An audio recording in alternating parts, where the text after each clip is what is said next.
In India, there's growing anger over the deaths of a father and son in police custody in the southern state of Tamil Nadu. Relatives say the men, who are Christians, were beaten and tortured after arrest, accused of violating a curfew imposed due to the coronavirus pandemic. Allegations of police brutality against minorities aren't new, but following the killing in America of George Floyd, some Indians say it's time to take a stand. This report from our South Asia correspondent Rajini Vaidyanathan contains distressing images from the beginning.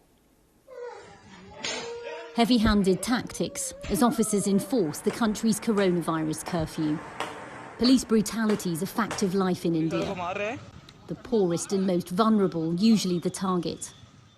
Father and son Jayaraj and Benix died this week. They were arrested after officers claimed their mobile phone shop was open beyond the evening curfew.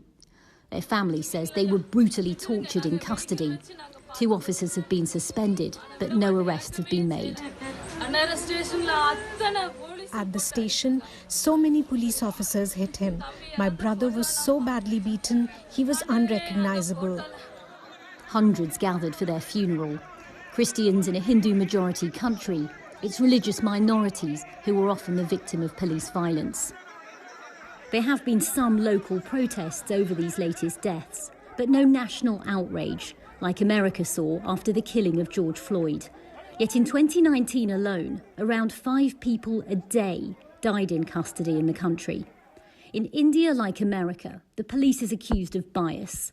A national survey of more than 12,000 officers found that half feel Muslims are naturally prone to committing crimes.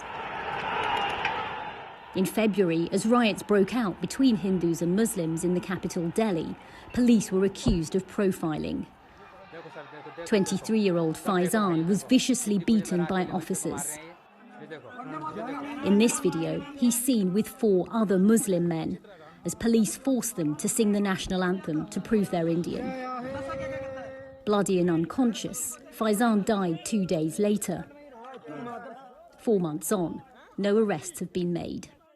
Delhi police told the BBC the case is being investigated by a special team in a non-partisan manner.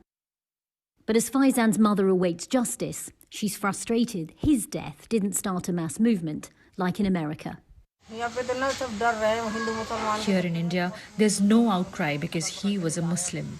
Muslims are scared in India. No Hindus are ready to stand up or fight for us.